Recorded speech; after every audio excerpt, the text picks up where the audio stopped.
Eny ary amty talata fa firy moa zany androany fa enina ambin'ny folo ny volana aprily 2024 de miarabantsika isa tokantrano ny tenako amty androany ity mialatsiny ny fahatarana amin'nitra lavalava fa efa mitaitaina asika hoe misy sa tsisy mifandarina de misy nefa miteny hoe lava loatra ry zalahy le générique fa lany ange le meganay de mialatsiny satria mbola nanao fanomanana fantatrareo moa fa ao anatin'ny fijoroana ndraikitra ny tenantsika am'izao fotoana izao de fiomanana am'izany rehetrarehetra izany a mbola miatrika fivoriana sy fiaonana etsy iseroa de avy any tsy maintsy miazakazaka manatotosa ny fandaharantsika de ho amin'ny fitiavatanyrazana avokoa zany rehetrarehetra zany mino a fa ianareo a zay mpanaraka tsy tapaka ity fandaharan'ity a dia micomprendre tsara mihitsy zany na hoe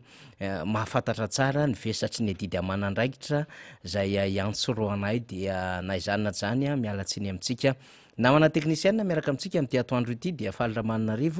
miaraka amin'ny lalaina ao ambadika ao reo teknisiana mpianatra ra ry tsiky sy ireo namana maro samihafa tanjona ve de mbola misy namana anankiray ihany ko le anarana zany misy verikely satria dimy menadano mirafitra ao ambadika ao zany a mampita ny sary sy ny feoantsika manaraka ny fandarana de lakotsiny amintsika raha ohatra misy tsy voatonona zany tahaka zany namana any amin'ny radio mada zato tebokavalo de miarabantsika rehetrarehetrarehetra zany izahay rehetra ireo miaraka amin'ny mpanao gazety sy ireo teknisiana zay anisan'ny lehibe am'zany reo ray aman-drentsika zay anisan'ny teny ampiandohan'ny fananganana zany MBS fahitalavitra sy radio zany a raha zanky lasiradany ao ambony ao manaramaso mitsirika tsara mihitsy ny sary sy ny feo zay ampitaina amintsika de miaraba azy mirahalahy ihany ko zany any ambadika any de efa mampiomana antsika fa anambahiny isika rehefa avy eo de kandida solombavam-bahoaka zay avy ao amin'ny distrika navaradrano misalotra ny lokony firaisakina no iaraka amintsika rehefa avy eo dia ny ben'ny tanàna na lasora raha nyrehatso jimy zay no iaraka amintsika rehefa avy eo zany a iresadresaka ny fandaminana samihafa iresadresaka ny tsara ho fantatra samihafa ho anavaradrano ary tsy maninona mihitsy ny hiresaka ny zava-misy ara-tsosiala ra ekonomika zay lalovan'ny firenena indrindra any amin'ny komina iadidiny fa azo lazaina fa mahafoaka be mihitsy ho an'ny fiainany voaka malagasy amin'ny akabeany fa na izany naty zany a tsy fantako na efa vonina na tsy voninao le izy faly fa hitondrako kokoa kely aloha reto akama mahafinaritra reto zany raha ohatra ka voninao le izy faly a satria moa zany a de efa manomboka miomakomanao anatin'ny avomarika zany a ny kandida ny firaisakina am'izao fotoana izao de tolorana tsy maintsy andeha isesety moa zany fa hanao fandaminana hiakatra eto avokoa zany reo kandida ny vovonana firaisakina fa tolorana kopakopa tanana ny akama mahafinaritra etra miboribory-tany fahenina zany a satria dia ao anatin'ny fiomanana ihany ko izy efatra mianada ireo zay tarihan'ny deputé todsoa dokotera miaritsoa ry ravolana pikabary zanaky ny efa mangotraka zany dia rahabe milolo antitra zany reo izy efatra mianada ho atsika ny mbo manarina any boribory tany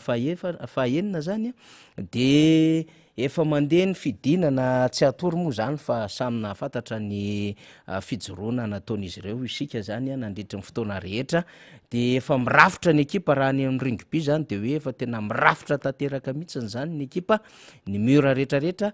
zay amin'ny vovonana firaisakina hanaovantsika izay adidy amanandraikitra lehibe ho amin'ny fahasivy am'roapolo ny volana me ho avy izao de kopakopa tanana ho andrabe milolo zay vavitokan'izy ireo ho any ravolana pikabary izy moa tsy mahafantatra ny ravolana raha ambo manarina nresahana ho an'ny dokotera miaritso zanaka ambo manarina tena anisan'ny mpanasovahoaka ary indrindra hoy aho dia ny deputé bokosy todso andriamampandry zany de nafinaritra ny fionana tam'ireo naman'ireo de atolorantsika kopakopa tanana isesy daholo iaho reo namana samihafa zany fa zataitra sy gagatsika fa atombotsika ny amboribory-tany fahenina le izy fa alohan'ny tena anombohan'ny fandarantsika nisy vavao mampiorokoditra mandreraka tena manahirana be tsy haiko ntsony hoe inona ny fomba ilazana nyty zava-misy ity zany fa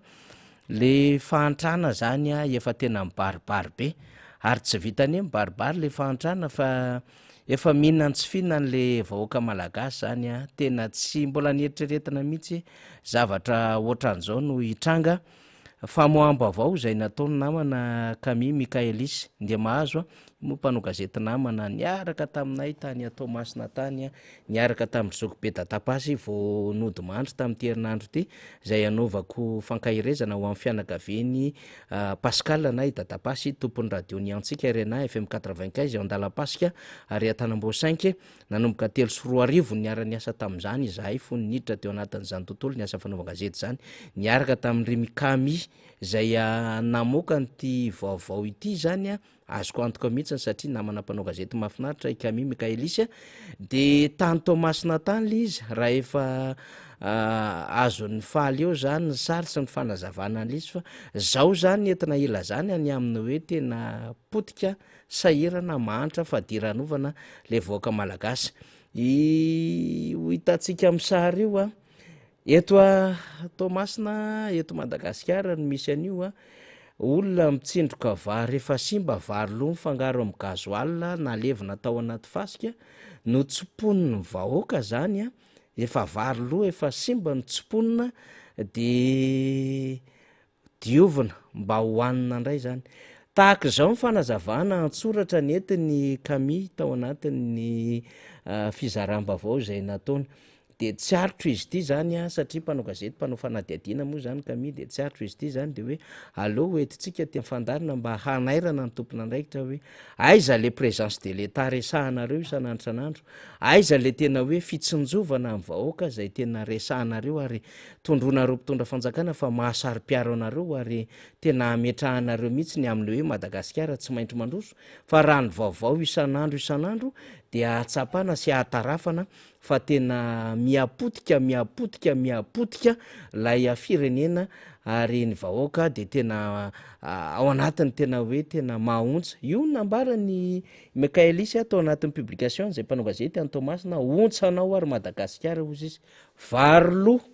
vary efa nasiana gazoal no dorana na levina mbola misy mangady mintsipona de mbola isay teny ve mandroso Madagasikara mahontsa loatra ny teny ny soratra fa de reny ihany koa ny sary nalefatsika teo hoe tsy manana ho arapaka tsy manana ninina ho andrahona le vahoaka malagasy a de voatery manaonao foana zao hitantsika amin'ny sary a zay nalefa ny Michaelis Camille zao efa nahita trangitsika tany amin'ny faritra tsy matsinana nosy tany veoveo fantatry ny any atsimo atsinana nosy nge manakara vangandrano fa raha fanganinany zany hoe veoveo poziny tsy fihinany zany fa tsy mahita sakafo tsony le malagasy a de voatery le fakakazo zany a no alaina de hoanin'izy ireo de mihinana an'lay misy indray moa le inona moa zany fa le lazaina an'le ao anaty tany de le ohatra misy biby kely sy anina zay ndray koa zany ndray koa ny sikiriny sasany de hoan'ny malagasy am'izao fotoana izao zany a no tranga misy any amin'ny faritra tsy matsinana ny nosy a akoatry ny efa navoaka ny mpanao gazety eo amin'ny sehatry-resa-pirenena dia Ramatoa Gaël Bourgiane amin'ny hoe misy mihinana hoditra avy nanaovana kapa andrahona zany a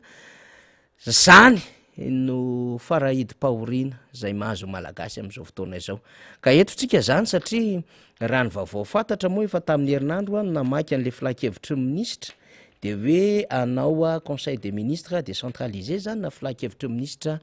mihitatra makany amin'ny faritra zany le fitondram-panjakana de any Tomasina ny safidian'izy ireo ka engany hoy aho ianareo a rehefa hivory any Tomasina de hivory amin'ny tena fisainana hampandroso an'le Madagasikara fa tsy hanao oeraoera na hanao serasera fotsiny zany ohatra ny kanja Barea ka tena fandaniam-bola mihoapapana ale voara ty aorina rehefa jerevana ny résultat ny kafy no milaza fa tena tsy mifanaraka amin'ny norme aloha le teny nambarany kafy mihitsy ny le izy hoe no naprovely satria tsy mifanaraka ny norme zany le kianjan'ny Barea Mahamasina zany de engany ka tsy hoe ho an'ny Tomasina nareo amina objectif politika ny andehanareo ka hanao conseil des ministres any Tomasina fa tena mba hanao zavatra mifandraika amin'izay hoe atantina hoe andrasan'ny vaoaka izay manana problème na resaka urbanisme Tomasina de jerevo ny ranobe ao Tomasina, jerevo ny tsy fahafahana mamoaka rano sy ny resaka lakan-drano ao Tomasina, manana problème na resaka lalany Tomasina, jerevo ny momba izany, manana problème na délestage Tomasina de jerevo zany satria zara fa misy adiny 5 na adiny 9 ao anatin'ny 420 ora ny rehatra ny jiro, manana problème amina resaka tsy fandriam-pahalemana Tomasina de vaao zany satria ny tompona andraiki-panjakana rehetra ao anatin'io gouvernement io zay milaza fa tena miasa de ndeha ho an'ny Tomasina daholo ianao filakevitra minisitra ary hitantsika teo ny vaovao zay nalefa ny namana mpanao gazety ny amina hoe angadiana le vary efa nalevona dorana vary efa lo de ho an'ny vahoaka le izy zany de misy ministry mivarotra ny tompoko, misy ministry mifahasalamana ny tompoko, raha soaingany any andraikitrareo tandrify an'izany rehetrarehetra izany aza velao potika le firenena eny efa potika moa le izy fa tsy haiko izay mahatonga hiteny an'izany aza velo potika kefa mipitehanareo nge le izy fa zao mba jerevo le farafaratsiny tsy nahavaolana mihitsiny zany le vary mora tsy nahavaolana zany le vary nafaranareo tamin'ny SPM mato le vahoaka malagasy am'izao fotoana izao 4 arivo latsaka kely ny kilao amin'ny vary tsy mahavidy vary de lasa mangady vary lo ny vahoaka malagasy sakafo kely ny varavarana faly azavady fa efa tazako ambadika ao mivahintsika de anao fandaminana kely fotsiny maira jimia zay candidat solom-bavam-bahoaka aveny avaradrano zany de iaraka amintsika rehefa avy eo nitondra n'izay fampidiran'izay satria mo zay nge ny antom-pisin'ny fandaratsika ny antom-pisin'ny fandaratsika de ezaka hitondra zany ny fivoaran'ny vaovao samihafa zay tokony ho fantatra zany ary tsika raha milaza ny reny vaovao reny tsy tena hoe sanatry izany so de misy mandray atendro le izy fititiana labaraka fitondram-panjakana satria izay mantso indraindray no ohatrany hoe resahan'lay mpanohana n'le fitondrana zany amin'ny hoe ianareo de tsy mahita zavatra fa tsy de tena hoe analabarakana n'le fanjakana tsy tompoko fa vaovao le izy de tsy maintsy zaraina lefa le vaovao tsy mahafinaritra le vaovao nefa tsy maintsy zaraina mba ho fantatry mibe sy maro indrindra ho zaraina am'ireo olona zay mitsipona an'ireo vary efa lo vary efa narina vary efa tsy tokony ho amidy eny amin'ny entam-barotra reny zany ange le zavatra resantsika de ahoana foana roa zany no atao amin'ity fireneny ity voatany Tomasina tamin'ny faran'ny herinandro na be resaka ny olona le hoe misy menaka vokarin'ny orinasa anankiray malaza be any Tomasina ity orinasa ity moa zany no mahazo zany ny fankatoavana amin'ny tena usine na huilerie eto Madagasikara efa mahazo toerana andriamato candidat be ny tanàna solom-bavam-bahoaka maire Jimmy zany efa afaka tonga de mipetraka maire fa nomboko tsika de efa nabe resaka hoe le menaka vokarin'ny orinasa io ane orinasa hita de tsy ara-pahasalamana ary izany tsy niteny an'izany ny solom-bavam-bahoaka Madagasikara voafidy tao Tomasina voalohany de efa niteny an'izany ary tsy manaja ny resaka tontolo iainana ihany koa zany ny fomba entina manodina sy mampita ny fanamboarana izany menaka izany tena aroarovana teny moa zany le orinasa de mivoaka tsy fantatra hoe avy aizy ny communication io fa de hoe misy misandoka le menaka vokarin'ny orinasa io de tahaka ny ahoana zany ny velaran'ny olona efa ninana n'le menaka zany raha ohatra ka raisina lizy hoe menaka tena tsy voadio menaka tena tsy azo antoka zany de zao zany mivoaka ndray sy miparitaka ndray le vary akoatra ny vary lo firy tonne firy conteneur tany Mahajanga zay nahavoapaingotra an'ny préfet tany Mahajanga fa le solom-bavam-bahoaka sy ireo tompona andraikitra samy hafa nitsotsotra satria olona akaiky de akaiky ary manana andraikitra politika zany tena tsy hitako tsony ndraindray tena hoe inona ihany ary mba miazaka ihany zay sy faly ato mitady zavatra negativa mba ho resahana tsy mahita vo ny fomaraina ianao de zavatra ohatr'izany foana ny hitanao de mino zany fa le conseil des ministres zany tonga am'le fitenenana hoe ça tombe juste ianareo anao conseil des ministres any ny vahoaka nefa mihinany tsy fihinany ary miaina ny zavatra tsy fiainana mihitsy ny amin'ny délestage ny amin'ny ranobe ny amin'ny faharatsy ny lalana amin'ny tsy fandriam-pahalemana de mba everina zany fa misy vokan'le fandehanana any fa aza atao hoe de faly fotsiny zay de mipetrapetraka tany amin'ny hotely tsara tarehibe satria manana an'izany tomasina mifododrafitrasa de faly zay fa de hoe misy an'ilay moron-dranomasina miaminy firononareo sy namboarinareo any de rehefa tsy tafavoaka le mimia ohatrany ny any Amerika de navadibadika reo fa any anatina hoe fanafoizanteny le izy zany de ingane ka tsy hoe zany no mahafaly anareo de hijery ny endriky ny campagne am'le législative zay ataon'ny candidat anareo ny ray gouverneur ny ray vice présidente ny assemblée nationale mbola resaka assemblée nationale riva aveo fa misy zavatra ohatrany tsy milamina koa amin'ny fanapahan-kevitra atao tsy fantatry na tena izy ny vaovao iny na compte fake fa mbola resaka amin'iny tsika riva aveo fa eny ara efa vonine ny tovolahy bogositsika avy any alasora ao anatin'ny firaisakina avaradrano ny tena mety amintsika faly de misy sary ny candidat firaisakina any izy efatra mirahalahy zany tarian'ny maire iavitra Ainandriamosa na maire iavitra zany lisitra voalohany lisitra faharoa anatin'izay maire Jimia Vetsy Alasora lisitra fahatelo maire Lazaso pasteur izy io avy any Ambotrabiby ary ny lisitra fahaefatra maire Iajara Weliarson zany avy any Anjevagara commune zany resahantsika rehetrarehetra izany zany be ny tanàna Perinasa ny tsy fantatry de hoe efa ao anatin'lay hoe hametra-pialana ve izy ireo satria misy an'le lalàna ny amin'ny hoe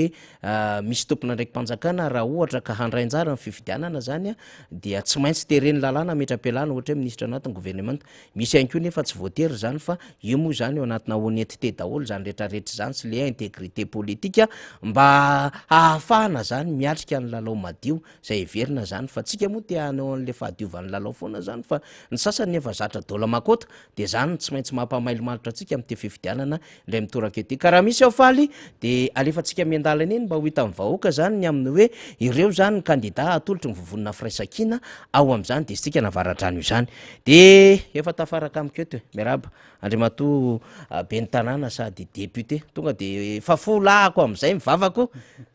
Randriatso Jimmy miaraba miarahaba faniry de miarahaba ny mpijery sy mpanaraka ary piany ny miara-manonja rehetra amin'ny MBS am'ty tolakandro ity miarahaba manokana ny mponina Lasora satria ao be ny tananao Lasora de matsiaro manokana ny mponina Lasora de miarahaba ihany koa ny mponina avaratrano rehetra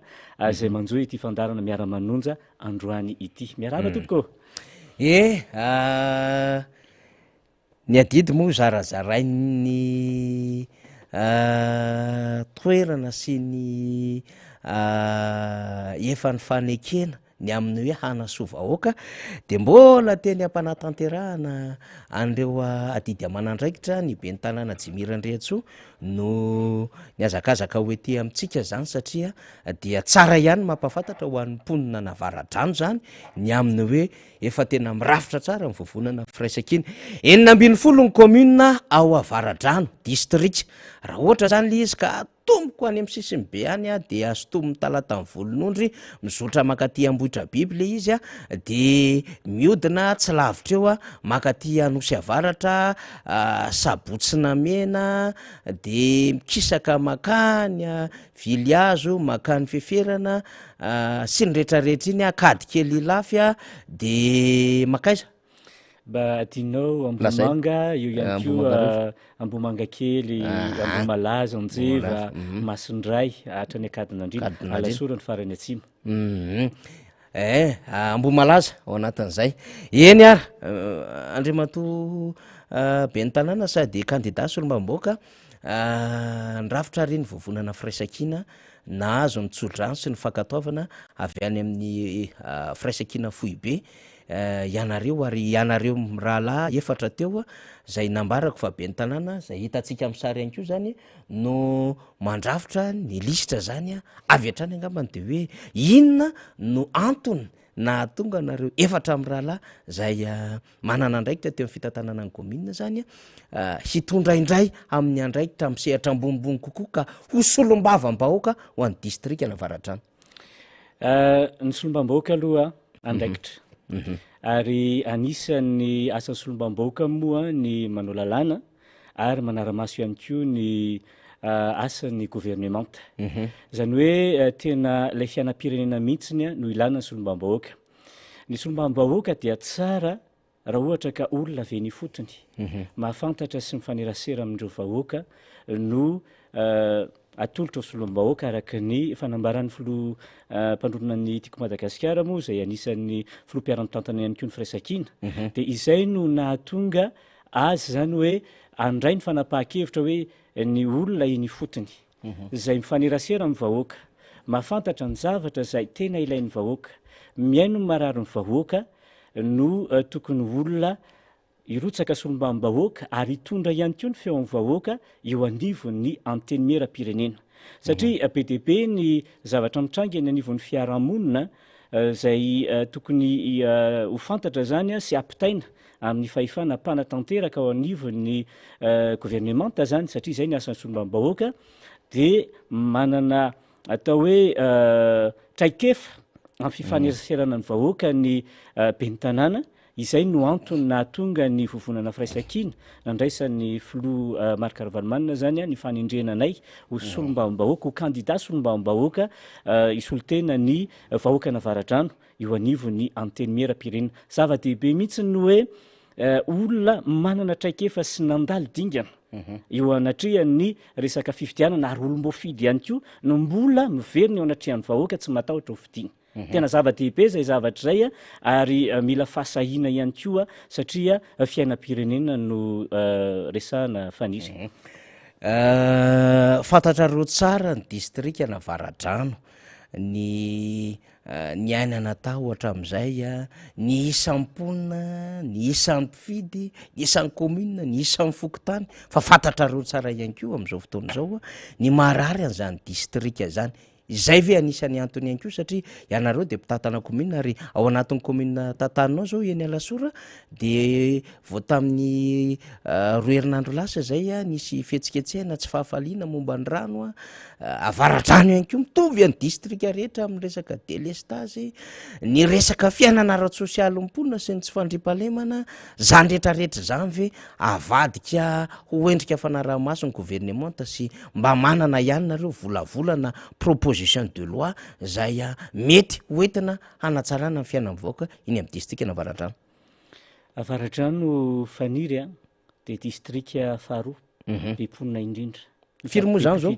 Io moa miovaova le eo amin'ny senira ohatra ka resaka hoe mbola tsy de tena définitif loatra le aretaziny le isan'ny mpifidy fa hatramin'izay dia Avaradrano no faharoa amin'ny manaraka anatsimon-drano zany raha ohatra ka isan'ny mponina sy ny isan'ny mpifidy zany. Ka Avaradrano zany raha resahana dia lasa resaka fotsiny hatramin'izay ary betsaka ireo tompon'andraikitra politika izay avao Avaradrano no natao hoe nihetsiketsika nanao izay azony natao ampandrosoana Avaradrano nefa Avaradrano zany lasa faralahany amin'ireo distrika tsy dia eny loatra firy zany lazana Avaradrano zany nefa betsaka ireo tompon'andraikitra na io ampanatanteraka. Nisy ihany koa mazava ho azy ireo atao hoe solotenan'ny vahoaka Navaradrano teo anivon'ny anteny miera-pirenena hatramin'izay fa tsy dia tena mbola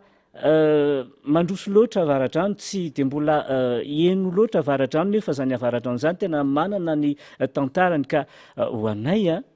ny fampandrosoana n'izany distrika Navaradrano zany aloha dia miainga amin'ny fienonana ny vahoaka eny fotony.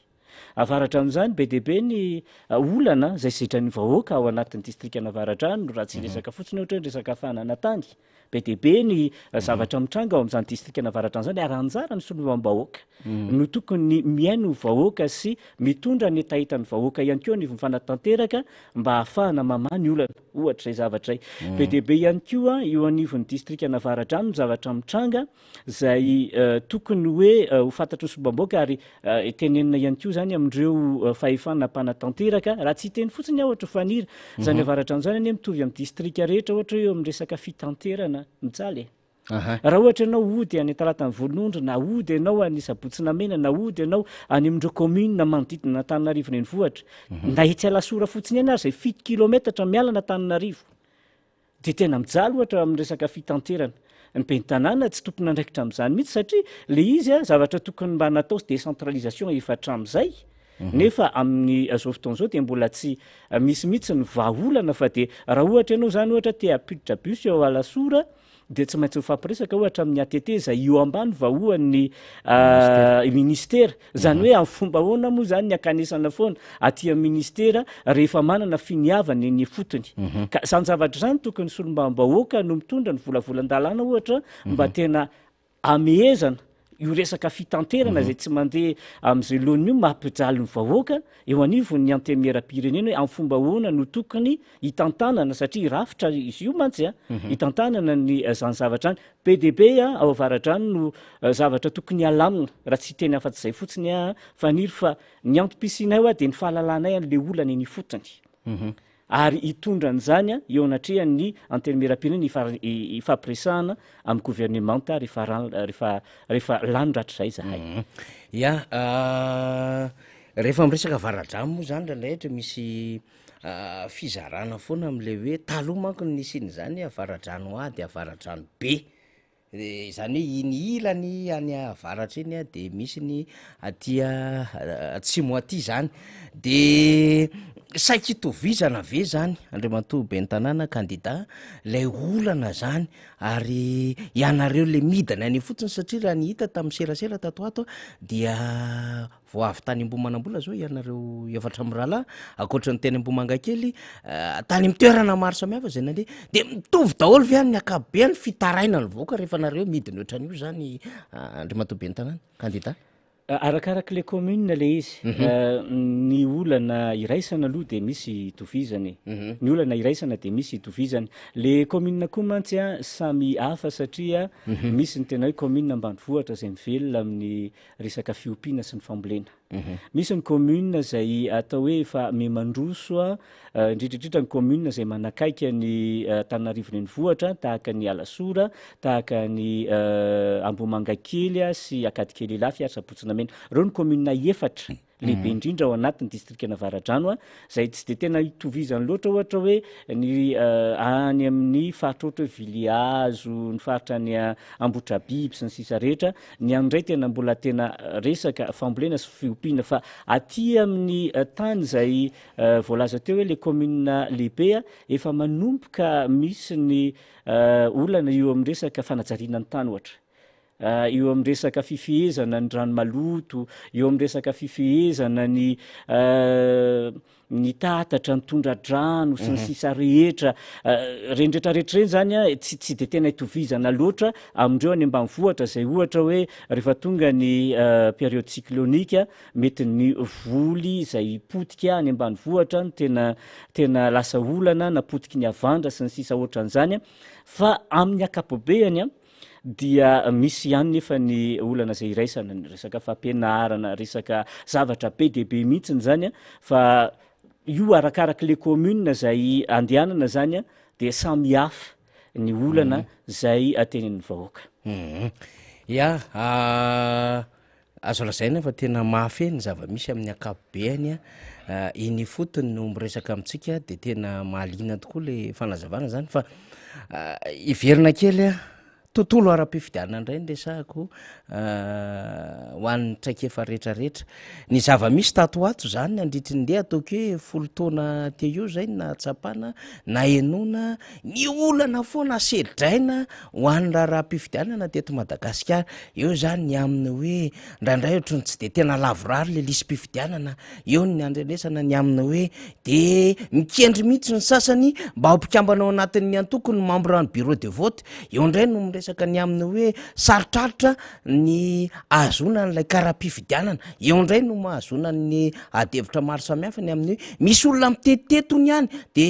manoratra n'le anaran'le olona ary rehefa manakaiky fifidianana de ainona zany foana de hoe misy zavatra hozaraina ho an'ny mpitondra moa zany no tena mampiasa an'izany de misy karatra kely lazaina fa biometrika ihany koa mena zao indray moa zany de hoe carnet biometrika zany hoe misy zavatra marobe mifamaofao Andriamatoa ben'ny tanàna zany rehefa manakaiky fifidianana tahaka izao ary matetika zany a tena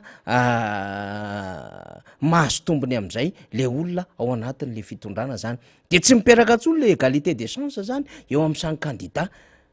avaradrano manokana mba mahenoeno amina trangan-javatra oatran'izany ve ianareo ary mba manana ihany ko am'izay mety ho mesura zany ho raisina mifanandrefezany mba tsara ho fantatry ny district hafa andriamato beny tanàna sady kandida ny zava-misy aloha nandritra n'iny fifidianana filoam-pirenena iny de nisy zay zavatra zay teny lasora zay zany be ny tanàna ary ny zavatra tsapa ao anatin'le izy faniry de hoe fividianana no nisy fa tsy fifidianana fifidianana zany mantsy tena hoe io le candidat io ny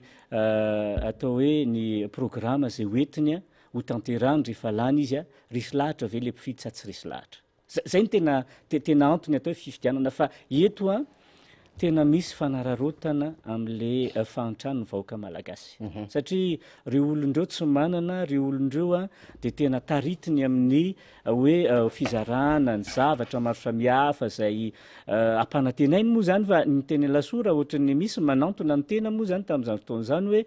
mialatsiny andriamatoa be ny tanàna fa zay nampanantenainy hoe isy 300 000 ariary isaky ny olona zay misoratra anarana de rehefa mpanantenaina vola miravoravo ohatrany moa le olona de lasa misoratra anarana manome karapanondro tsy maintsy voatery mifidy sy ny sisa rehetra zay anisan'ny tena hoe mamoetra raha ohatra ka hoe tena ampandroso satria hoe Madagasikara tsy maintsy mandroso izy ny fitenenany sasan'izay nefa zany de anisan'ny fiemorana satria zany anie no ny edina teto hatramin'izay tsy fandrosoany zany zavatra zany fa fiemorana ka de ho anay zany manara-maso akaiky zahay lasora aloha mbola tsy eno hatreto ny atao hoe fisoratana anarana sy ny fanatonana fa raha izahay kosa ny mahita an'izany zavatra izany dia tsy andefitra am'izany zahay satria tsy rarony loatra ny fanararotana ny atao hoe fahantrana zay menjady amin'ny vahoaka malagasy fa ny zavatra misy faniry zay tena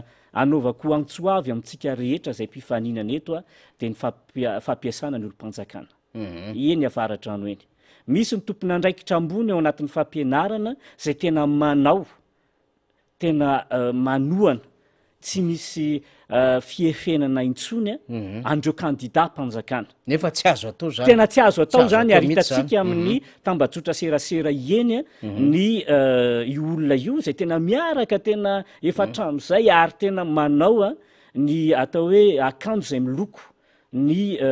candidat mpanjakana mihitsy zany olo zany manao ny atao hoe fombafomba rehetra zay fanaon'ireo le candidat reto ka eto angapany de miteny hoe aoka fa tena tsy mety le zavatra zay ataonareo mba atsaharo fa fifananana masina no atao fa tsy fanirena akory ireo eo ambany fiadidiana am'ty resaka fifaninanana ity tena tsy mety ary tsy mendrika fa de mba manao antsoavy raha mbola manam-panahy ihany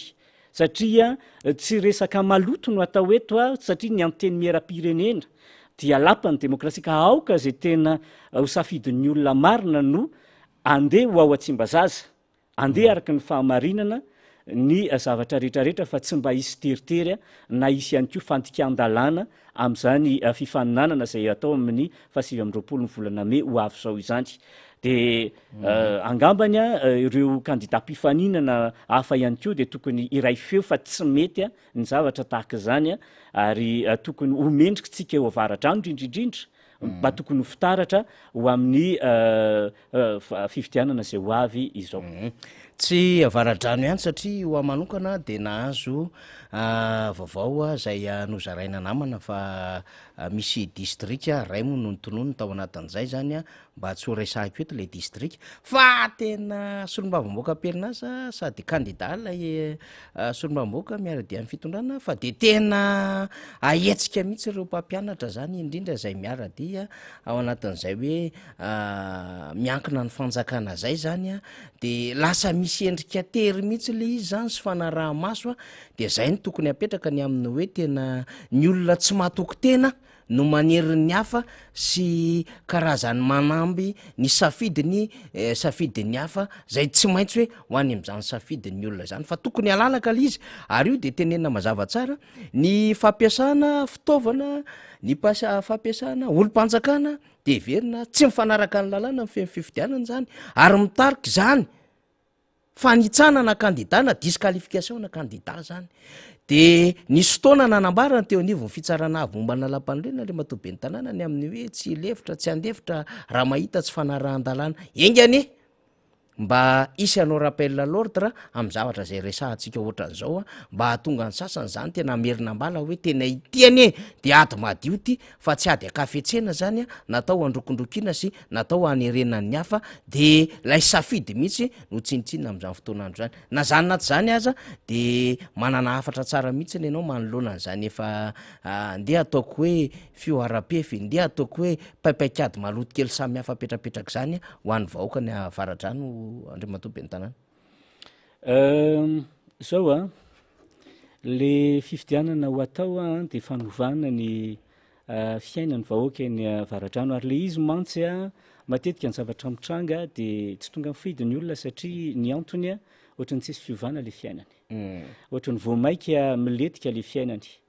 ka ao anatin'ny vovonana firaisankina ny antony tena hoe ny kaondoa tsy hoe ny adéputé anjimy na député any avitra fa ny anovan'lay fiainany vahoaka ny avaradrano ny anovan'ny tantarana avaradrano ary anova ihany koa ny tantarany firenena satria izahay ao anatin'ny firaisankina matoa mirotsaka de manantena ny olany ary matoa manantena ny olany de manantena ihany koa ny azo ny maronisa eo anivony ny antenimieram-pirenena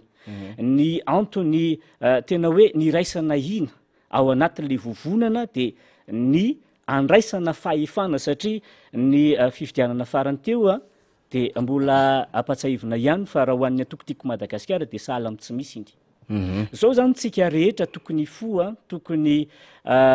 andray ny andraikitritsika am'izay ho an'ny hoaviny ty fireneny ty ampy zay ny zavatra nisy somaly fa andao tsika rehetra ande namarina ny mombamombantsika moa zany efa nanentan'zay teny lasora ho an'ireo olona zay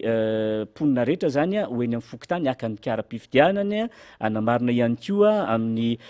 site internet ny seni moa zany mbola afaka atao ny fanamarinana andreo zay hoe tokony anamarina ny anarany ao anatin'ny lisym-pifidianana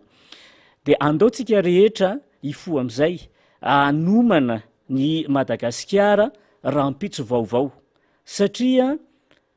nanomboka tamin'ny 2024 faniry ane tsy nitsahatra ny totongany amin'ny toe-karena teto Madagasikara ary zany moa raha mamoaka ny tarehimarika maro samihafa ny eo anivony reo mpiara-miombonantoka iraisam-pirenena maro samihafa de le izy am'izao fotoan'izao araka ny zavatra rehetra zay efa nitanisainao teo de tena efa metraika any ambolany tsirairay mihitsiny ohatran'le antomasony reny zao de grave reny zay mihitsiny de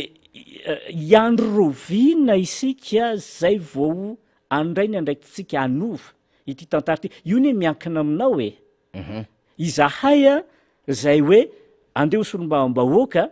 de anisany anatanteraka ny fanovana zay ny antom-pisinay zay ny antom-pisinay satria izahay mahafantatra eny fotony le zavatra mitranga ary zay ny antony hoe atao anatin'ny distrika navaradrano de peny tanàna daholy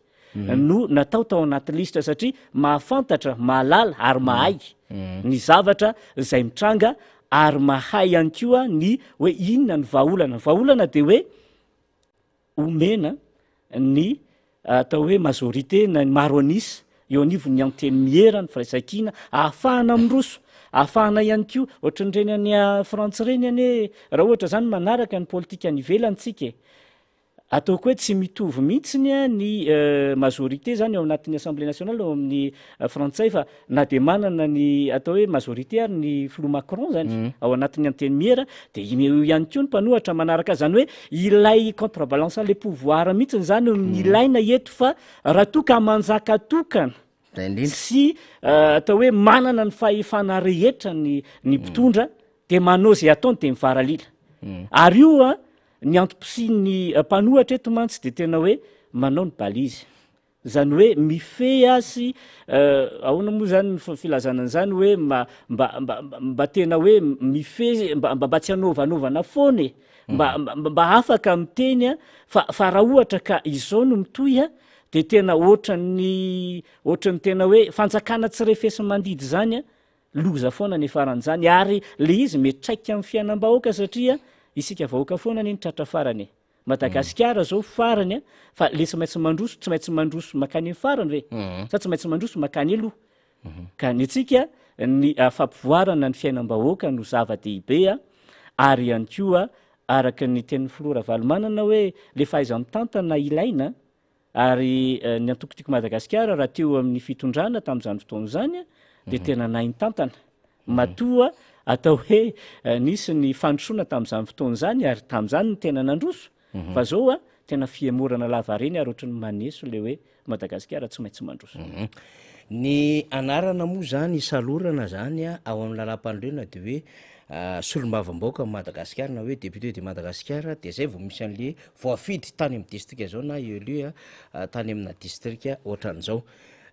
Manana candidat ny vovonana firaisakina amina distrika marobe manerina Madagasikara. Ity fandarantsika ity Andriamatoa Ben'ny Tanàna sady candidat dia raisin'ireo faritra sy distrika marobe zay mandray azy ary manaraka izay ihany koa ny malagasy diaspora ny ampitan-dranomasina. Mino fa tsy ho anavara-drano rery ny afatra zay tsara ho ampitainao ihany ny amin'ny fiomankomanana sy ny fahamailona ho an'ireo candidat ny firaisakina any amin'ny faritra samihafa ihany fa raha misy ny efa teny azonao atsipy sy ankaherezana an'ireo namana zay efa misomebiseby manao terrain ihany koa amin'izao fotoana izao de tsara ihany angamba n'le hoe partagena expérience sy manao échange na information mivatantsika Andriamatoa Jimirandretso. Zao ny fifidianana moa zany a de raha ny tena izy mandatsabato le olona de aveo rehefa vita ny fandatsaham-bato de misy ny fanisana an'ireo vato ao anatin'ny vata de aveo misy ny fanisana an'iny vato iny de aveo amin'izay misy ny fitondrana an'ireo vokatra makany amin'ny oveka. Ny zavatra anankiray aloha zany zay tena tiana atsipy antsika rehetrarehetra de ny hoe manentana ny vahoaka tsika hifidy fa kosa manana didy sy andraikitra eo amin'ny fiarovana ny vato zay.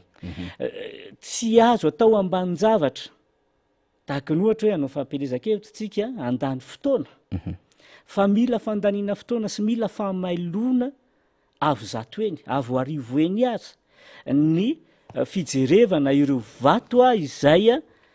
fitandrona moa zany ireo vato zay miala makany amin'ny avy any amin'ny birao fandanjaham-bato makany amin'ny biraon'ny oveka zany de io zavatra io tena mila tena fahamalona faharoa manarakarak' zany ihany koa ireo zay délégué de vote izay ho safiditsika de aoka mba olona mahatoky hatramin'ny farany satria misy ny fanambatambazana ao anatin'ny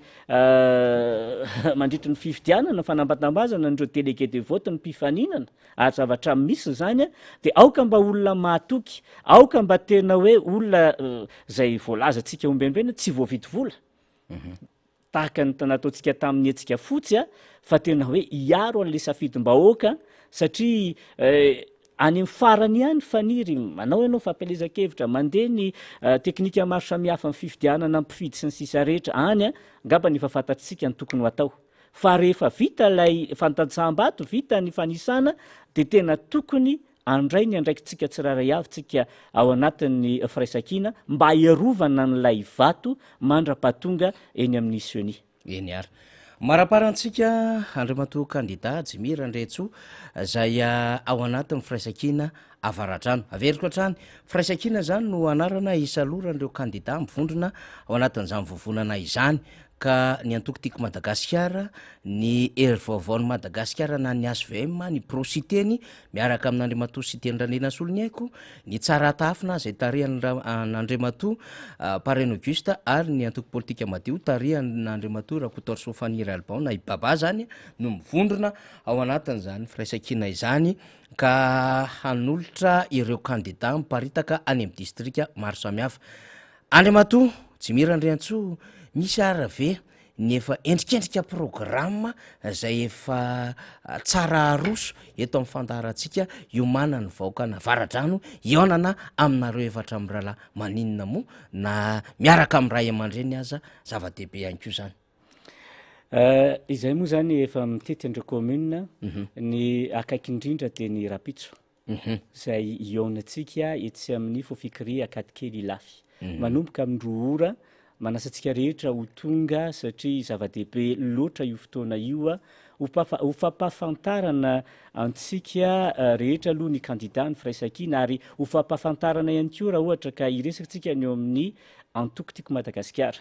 hoe inona ny antony nahatonga anay no safidiny ny filora Valomanana isolo tena ny antokotiko Madagasikara ao anatin'ny firaisan-kina satria ao avaradrano mantsy somary misy ihany ny atao hoe mangetaeta ny vaovao sy ny toromarika maro samihafa tokony ho arahana mandritra nyity fifidianana solombambaoko ity satria raha ny zavatra misy de tsy afenina zany misy ny atao hoe distime zay efa ny tenanay zao no mitarika anazy zany hoe miaraka amin'ny candidat avitra Andriamosa sy pasteur Lazasoa ary ny maire Ihaja ao Anjevagara mitantana ny distime zany ary tsara pahafantarina antsika comtime rehetra manerana ny commune eto Avaradrano zany sy ny fokotime rehetra zany fa de avaty amin'ny candidat avitra Andriamosa zany ny toromarika rehetra tokony arahana zany mba ahafahantsika mibata ny fandresena ato anatin'ity fifidianana zay atrehantsika ity ka aokontsika tena hoe iaino sy anaraka tsara ny vaovao ho eto amin'ny miara-manonja sy io ihany koa ny serasera tambajotra serasera rehetra eny anomezana ny toromarika ary isy ihany koa moa zany ny hiraka zay andehany amintsika rehetrarehetra any mba apita amintsika ny zava-misy marina sy ny toromarika tokony arahana mandritra ity fifidianana solombambahoaka ity. Eny ara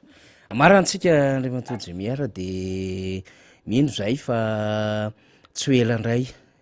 ny firaisan-kina Avaradrano dia hiakatra ifampizara vaovao sy izara fomba fijery ho an'ny mpanaraka ny fandaharantsika fa de omendalana ianareo amin'ny adidy amanandraikitra sy ny mbola fanomanana amin'ny fionana maro samihafa de etona zany de ho an'ny ao akady kely ilafy dia eny amin'ny fofikiri zany no anatanterahana ny fionana rapitso amin'ny roa ora tolakandro miaraka amin'ny candidat solombambaoaka zay natolotry ny vovonana firaisan-kina izany de apitapitao atsika rehetra zay manodidina ny faritra akady kely zany izay ny teny famaranana avy aminao Andriamatoa Bentanàna candidat. Ny teny famaranana angamba ny mamela kely ianao faniry fa amin'ny Bentanàna de misy zavatra tena mararo ny mponina zay anararotako micro eto vetivetika makasika ny olan'ny-drano ao amin'ny fokotany Alasora commune ao amin'ny commune Alasora de fokotany Miadana zay efa amam-bolana maro ny tsy nisy rano de efa miresaka moa amindreo tompon'andraikitra ny Jirama fa tsy de tena misy azon'izy ireo atao loatra na de tompon'andraikitra ary izy zao satria ilay fitaovana mihitsy no tena efa tsy aotsony de io ihany koa moa zany hoe nisy ny fametrahana Simbendrano nefa tsy maharaka ihany koa ilay camion Jirama manatitra rano iny indray mandeha isan-kerinandro ve 10 mètres cube ho ana fokotany iray tena tsy maharaka zany fa mitodika aminao Andriamatoa ministra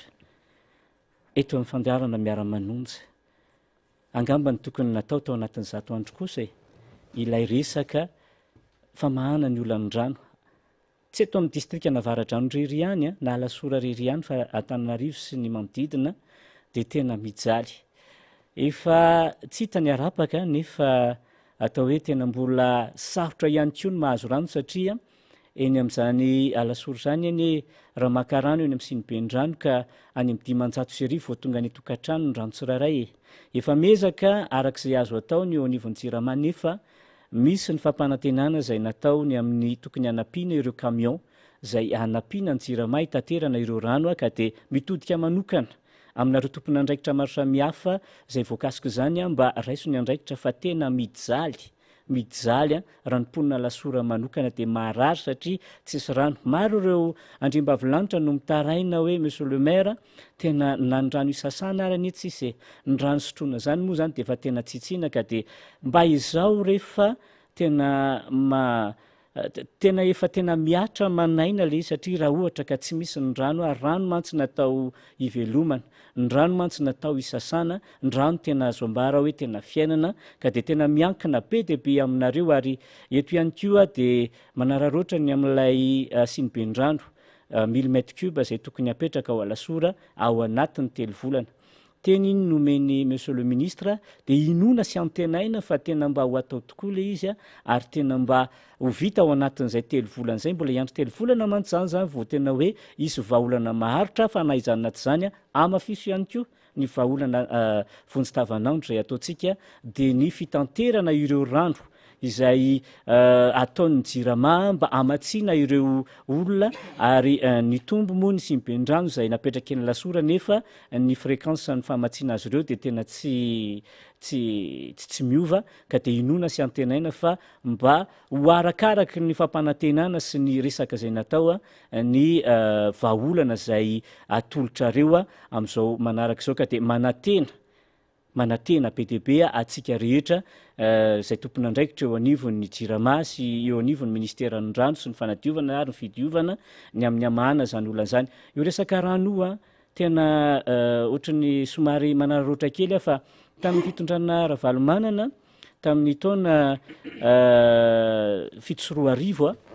no nanindry ministra ny rano voalohany izy Faniry. Tamin'izany fotoana zany de fa tsinjo ane ny fiovaovan'ny toetrandro tsinjo ny hoe amin'ny fomba ahoana ny tantanana ny rano satria isy ny olana atsoatsa raha ohatra ka tsy voafe de nizao nefa ny politika ny mpanjakana tamin'izany fotoana zany momba ny rano de tsy narana.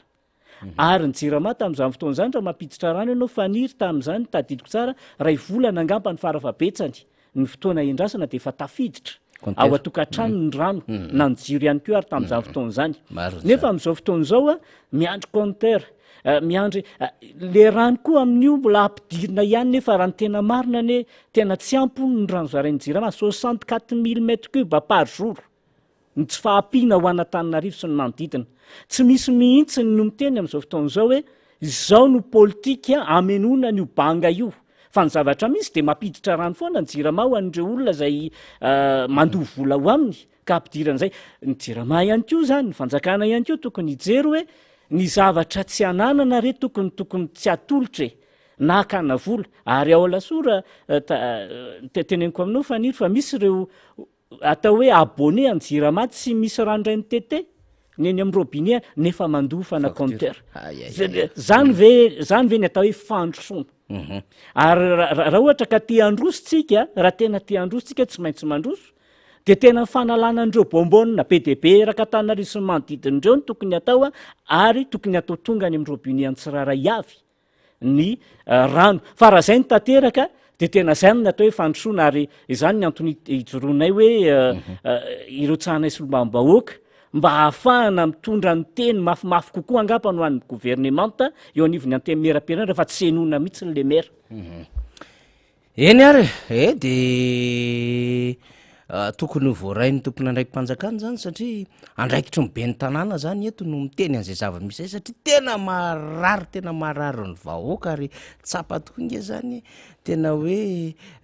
rehefa tsy misy ny rano akoatriny hoe andrahoana sakafo idiovana koa nge tompoko ny rano de manahirana be ihany zany ary ny rano no mamelo na ny aina ka raha tsisa rano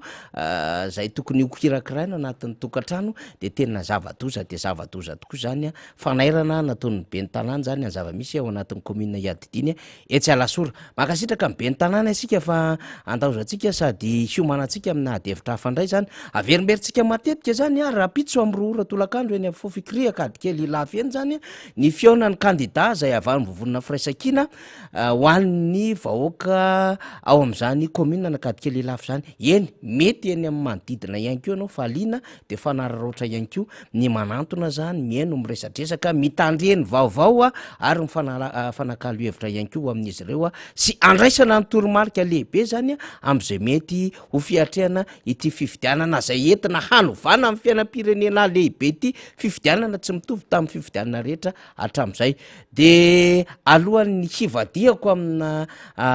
lafin-javatra hafa rehefa aveo a de aleolo ho averintsika ty afatra zay nambara ny biro politika ny antokotiko Madagasikara ity zany ka ny coordonnateur général ny antoko national moa marimarina kokoa zany Jean-Claude Roger Kotondrina no mitondra izany amintsika tsara ho voaray ny mpiatroko ny antokotiko Madagasikara rehetra ity toromarika avy amin'ny biro politika ity de miverina amintsika rehefa aveo ataovy amin'ny bokla kely faly de miverina amintsika rehefa aveo zany vetivety monja fotsiny fa samy meno ny toromarika isika dahoara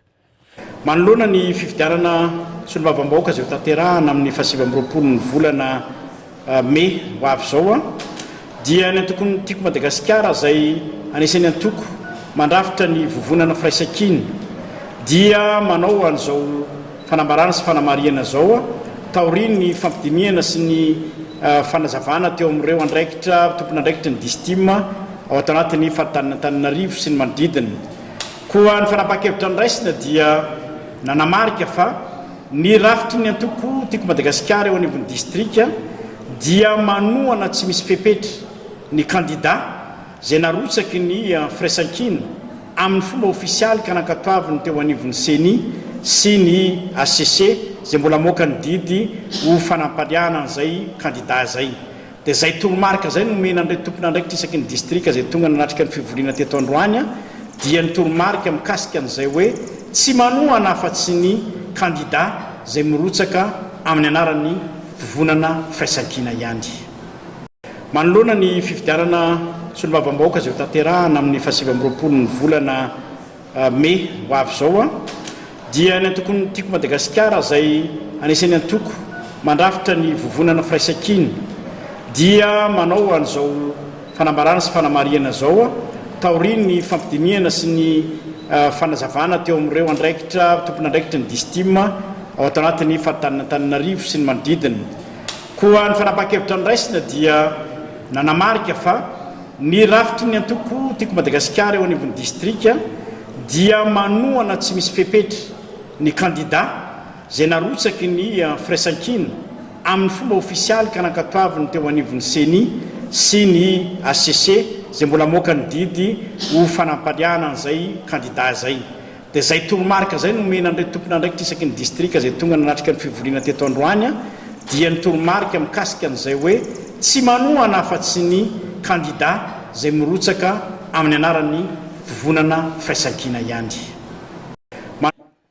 eny ary de sady mbola miresaka ny namana any Ambohidratrimo io zany fa mialatsiny kely atsika zany de miverina miresaka am'le namana rehefa aveo ianao miantso azy zany azavady indrindra de isaorana Randriatsody be ny tanàna nalasora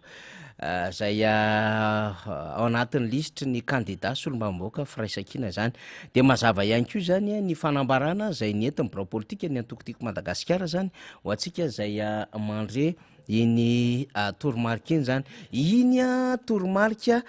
dia miatra ho an'ny rehetra satria ny biro politika no nitondra azy miatra ho an'ny rehetra zany iny tsy ho an'ny hoe faritra nalamanga na itasy na bongolava fa ho an'ny rehetra mihitsiny zany zay misy ny rafitry ny antoko tiako Madagasikara indrindraindrindra misy ny kandida ny vovonana firaisakina izany ka misy vaovao mahafinaritra anankiray aloha zany tsara ihany no mizara azy zany ho an'ny kandida ny firaisakina satria moa zany nanana olana teo amin'ny fikarakarana ny antota-taratasiny zany mifahatarana mifandrotsahana ny lelavola zay handraisana anjara anatin'ny fifidianana zany ny kandida ny firaisakina tany amin'ny distrika ny Vavatenina maître Christophe Razafy Manatsoa de na de teo aza niezaka nataony ny firaisakina fohy be zany ka nandavana ny taratasiny de mbola nisy niezaka satria izy moa mpisolo vava raha teo mbola nanao raketo manokana izy teny anivon'ny ACC niady zay zony zay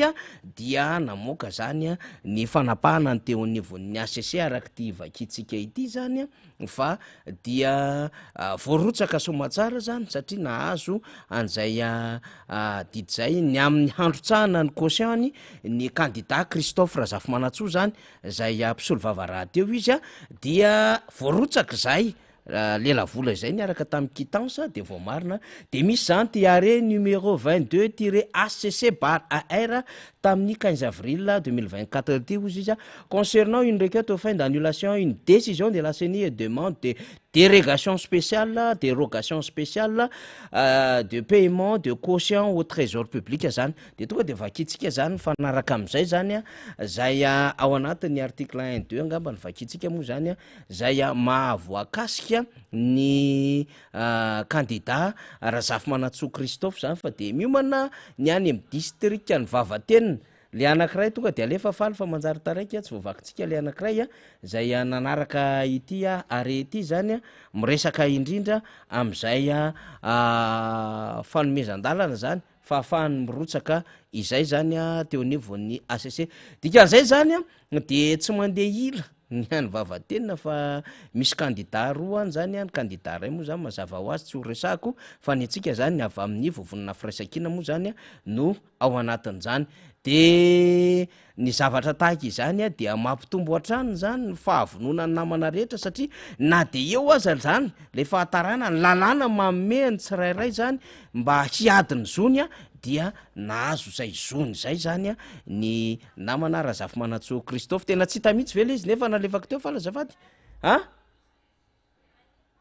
tsy hita mihitsy ve mbola misy article mifanaraka tamin'ity ty arety io ary le izy de ty le izy vakiky vetivetika article 1er ozy izy ny haute cour constitutionnelle prend acte ozy izy de l'exécution de l'arrêt avant dire droit tamin'ny numéro 8-ACC/AR tamin'ny 15 avril zany de ny délibération CENI zany et infirmé ozy izy de ato amin'ny article 3 zany ny inscription de la liste de monsieur Razafy Manatsoa Jean-Christophe présenté par le groupement politique Firaisankina parmi les candidats en liste pour les élections législatives du 29 mai dans le district de Vavatenina et ordonné zany de zay zany président d'arrêt sera notifié ozy requérant sy makany amin'ny CENI zany eny ary de zay zany liza ny zavatra ohatran'izao moa tsara foana ny amakitsika ny vaovao mba ho fantatry ny rehetra zany de hiatrika daholo zany hifaninana zany rehetra ao anatin'ity adefitra zay hatrehantsika ity zay ny amin'iny de misaotra betsaka namana technician namoaka an'izany fa de raha ohatra misy ny fotoana moa zany ka azotsika zany namana Christophe candidat zany de tsara ihany ianareo candidat tompoko zay naiza toerana misy anareo ka mandalo eto Antananarivo ianareo dia liana teareny fiahonareo ny vahoaka malagasy marina mety manana district hirotsahana ianareo fa raha toy ianareo ka eto Antananarivo dia malalaka ho antsika mifandarina miara-manonja de tahaka izany ohatra ny namana etsy Arivo Mamo Taria Andrakotomanjato Rodin rehefa vonona ny ekipa de ampiakaro ny etsy amin'ny boribory tany faefatra Taria Andrinarandriamasinoro ny any Andramasina candidate zay miaraka amin'ny docteur Lalaina Ramalanjona rehefa vonona na ny candidate zany de afaka miakatra eto amin'ny fandarantsika satria hifampizarana ny fahafahana maneho hevitra zany mba tsara ho fantatry ireo mpifidy tsara ho fantatry ireo mpanaraka zany ary tsara ho fantatry ny vahoaka amin'ny ankapobeny satria tena fanavotam-pirenena ny antipijorotsika hirotsaka ao anatin'izao fifidianana solombavam-boaka izao ka raha misy zany mandalo eto Antanindrazana ohatra ny avany Vangaindrano ny any Vavatenina ny any Brickaville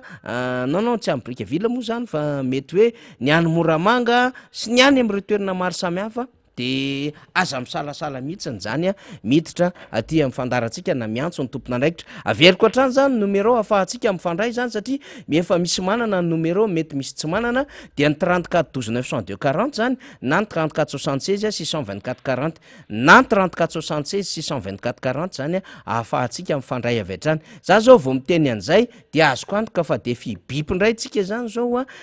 confirmer izy sa tsy izy ny numéro izy io raisina foana zany ny antsontsika rehetrarehetra fa de atao fotsiny aloha le izy am'le fotoana zay hoe mba mety hoe ahafahana zany mifandray fa raha ao anaty émission ohatran'izao anareo zany miantso na miantso amin'ny faly zany de sahirana be zany namantsika zany zay ny amin'iny fa andehitsika iadevitra zavatra anankiray ihany satria izy ty moa zany tena mpiandoana de niteneniko hoe zaho a de mitaky an'le hoe tena vaovao marina ve izy ty sa fake eto a zany zao de tena mbola sahirana mihitsy ny saiko resaka an'le izy namananiry any Antsimon-drano any am'le numéro hafa ianao mandefa an'le izy fa tsy aty am'le tsy any am'le numéro WhatsApp zany de tsy voarayako satria ny any Antsimon-drano ihany koa zany ny firaisankina any Antsimon-drano zany de taritiny ny candidaty Voangy Ramanarivo sy Rady Raparahoelina be ny tanàna nampita tafika miaraka am' Ribrams Siriniry Randrenasoa zany de manao fitetezana commune tonga any Ambato fahavalo Alatsinainy Nambazasy ny sisa efa misy ny sary maro samihafa fa kirako raiko kely le izy de omeko amin'ny faly satria any am'le boaty anankiray zany no narotsaky niry le izy de tsy voarayiko le izy niry fa any am'le anankiray zany no afahana mandefa le sary zany de zaraintsika atao fandarantsika ny fitsidiana nataony candidat ny firaisankina zany tany Ambato fahavalo sy ireo toerana maro samihafa tany Alatsinainy Nambazasy de hoetsitsika daholo zany rehetrarehetra izany fa zay namana zany ka mandrotsaka zany sy milaza zany andreo fampitambavao avany aminy zany de tsy maintsy arotsatsika atao anatin'ny fandarana fa ity le zavatra andresako teo za hoe lasa saina be mihitsy ahako manontany tena hoe tsy zany zao hoe ity zavatra ity veo fake ty sa zavatra tena marina zany zava-mitranga eo anivon'ny anteny meram-pirenena satria ohatran'izao omaly le izy no azoko le vaovao nisy napita taty amiko le taratasy de tsy vitan'izay fa misy ny fahitalavitra rahavavy zay manana pejy mpizara vaovao ihany ko eo amin'ny tambazotra sosialy de namoaka nyity vaovao ty eo anivon'ny anteny meram-pirenena zany de aloha vakitsika aloha le publication zany nataon'ny fahitalavitra rahavavy kolo ao anatin'ny vaovao an'izy ireo zany vaovaonkolo zany de tataky izao no nandrafetandrareo ny soratra mikasika indrindra ty vaovao zay miparitaka omaly ity zao nanambarany azy mitoy atrany ny fandikan-dalàna ataon'ireo solombavam-baoaka miaradia amin'ny fitondrana am'izao fotoan'izao taorinina ny esorana tamin'ny fomba tsy ara-dalàna ny filohan'ny anteny meram-pirenena Razanamahasoa Kristina Faranteo fantatra ankehitriny fa nisalovana andraikitra izay tsy tokony hosahany indray ny solombavam-bahoaka de io ny anarany zay filohalefitry ny anteny meram-pirenena atao anatin'ny tanàna Antananarivo tamin'ny fanesorana tamin'ny toerany ny directeur de protocole ny Assemblée nationale araka ny lalàna fe ny fitsipiky ny anteny meram-pirenena de ny solombavam-bahoaka zoky olona indrindra mandrafitra ny braomaharitra no misolo toerana Andramatoa Kristina Razanamahasoa taorinina ny esorana azy tsy solombavam-bahoaka io ny solombavam-bahoaka na Antsimon-drano zany midika izany fa Rabenirina Jean-Jacques no mpisolo toerana Vonjomaika akora nefa ny agagana fa ity solombavam-bahoaka iray etsy amboribory-tany eto Antananarivo renivohitra ity no miezaka ny misalovana ny andraikitry ny hafa sy mandika lalàna de ny vaovaon'ny kolo ny namoaka izany zany de ty le ametrahana fanontaniana raha mety faly aloha zany de takomy ataovy filoha teo ihany aloha zany le sary le soratra momba le solombavam-bahoaka zany satria tsika manontany zany hoe tena vaovao marina ve io sa fake ny namoaka an'iny zany fa nefa misy namana atso zany miconfirme atao anatin'ny pejiny zany de eo tsika ny somary sadaikitra kely ihany ny aminy hoe fa en vertu ana inona zany no nahatonga na filohalefitra iray raha ohatra ka tsy faiky zany le vaovao zany namoaka lalàna zany zay manafoana zany lay talean'ny arifenitra eo anivon'ny anteny meram-pirenena ny antony mahatonga atsika manontany an'izany manko zany zao de hoe mazava tsara tamin'ny herinandro lasa teo raha ny tokony izy zany satria banga ny toerany filohan'ny anteny meram-pirenena ka rehefa banga ny toerany filohan'ny anteny meram-pirenena zay fatatsika zany fa nisy ny taratasy zay nataony ndeha ataoko hoe vondrone nefa manahirana be ihany le adevitra IRD tamin'ny alalany filohan'ny vondrona parlementaire io nakany amin'ny evon'ny ACC de no eken'ny ACC ny fanesorana tsy filohan'ny anteny mera sy tsy ho solombavam-bahoaka Andramatoa Kristina Razanamahasoa zany de bangy zay toeran'izay de misy ny fahampiarana zany ny fitsipika anatiny ny antenimieram-pirenena fa misy ihany ko zany ny fandalana zany ny ambarany constitution de tsy maintsy ny jerevana daholo reo lalàna anakiroa ireo mazava ho azy moa ny règlement intérieur ny assemblée nationale dia tsy maintsy mifanaraka amin'ny lalam-panorenana zany ny fomba nandrafetana azy satria manko iny rehefa tonga ny fotoam-pivoriana voalohany ka misy reo solombavambahoaka lany ao anatin'ny mandat zay iasany eo anivon'ny antenimieram-pirenena rehefa mandat ny fitsipika anaty de tsy maintsy mbola alefa ny anivon'ny fitsarana avy momba ny lalam-panorenana iny règlement intérieur iny mba ho amariny ny ACC na mifanaraka na tsy mifanaraka amin'ny lalam-panorenana manao conforme na constitutionnalité zany ny ataon'ny ACC am'ireo lalàna maro samihafa zay mandalo eo anivon'ny antenimera na io antenimieram-pirenena na io antenimieran-doholona ka mifanaraka an'izay ny fahafahana mametraka mpisolo toerana zany averiko tsara mpisolo toerana ny filohan'ny antenimieram-pirenena zay banga ny toerany zany za moa tsy hiditra ntsony amin'ny hoe ara-dalàna iny sa tsy ara-dalàna fa hoe banga ny toerany filohan'ny antenimieram-pirenena am'izao fotoana izao satria dia nisy ny fanesorana nataony teo anivon'ny ACC zany Andramatoa Kristina Razanamahasoa zay zany ny zavatra nitranga fatatsika tamin'ny 3 herinandro lasa zay de nivory ny birao maharitra teo anivon'ny antenimieram-pirenena de rehefa nivory ny birao maharitra teo anivon'ny antenimieram-pirenena dia napiatra zay andininy samihafa tokony ho fantatra amin'ny fitsipika anaty ary tsy maintsy mifototra ho iaho amin'ny lalam-panorenana zany dia ny zokony indrindra am'ireo filoha lefitra no mitantana andraikitra eo anivon'ny antenimieram-pirenena izy moa zany ny zokony indrindra amin'izy ireo fa Andriamatoa Jean-Jacques Rabenirina izany ary nambarany questeur fahatelony assemblée nationale zany rehefa mivahiny teto amintsika zany tamin'ny alakamisy teo ny amin'ny hoe rehefa nivory zay bray maharitra rehefa nandinika sy nijery ny fampiarana am'ireo andin-dalàna maro samihafa ny fean'ny antenimieram-pirenena sy ny resaka fitsipika anaty dia tsy maintsy napiatra izany zay ka Andriamatoa Jean-Jacques Rabenirina zany filoha lefitra avy any amin'ny faritany Toliara no mitantana vonjimaika manao ny affaire courante na de eo ara le fahefan'ny filohan'ny antenimieram-pirenena dia tsy mahafoana maha vice président ny assemblée nationale azy zay avy any amin'ny faritany Toliara izany fa tsy maka andraikitra goavana akoatriny hoe manao fampandehanan-draraha amin'ny alalan'izay hoe affaire courante izay lay filoha lefitra mpisolo toerany filohan'ny antenimieram-pirenena izany de voafetra reo andraikitra maro samihafa azo ny andraisana fanapahan-kevitra am'izany izy mpisolo toerana izany fa tsy hoe rehefa lasa filohan'ny antenimieram-pirenena mpisolo toerana izy satria ity moa zany naongana le filohan'ny antenimieram-pirenena fa tsy hoe lasa nanao mission izy de izy zany no nameany délégation an'le pouvoirany ny intérim zany tamina filoha lefitra hafa tsy zay le tranga fa le tranga de naongany teo anivon'ny fitsarana avy momba ny lalam-panorenana satria niraisin'izy ireo zany ny requête zay napetraka ny vovonana IRD zay nisoniavy ny filohany zany vondrona parlementaire izany zay le fizotronyle tantara de rehefa mijery tsika sy mieno an'ilay fanazava-kevitra de hoe tsy lay filohan'ny antenimieram-pirenena misolo toerana ny nandray fanapahan-kevitra fa filoha lefitra hafa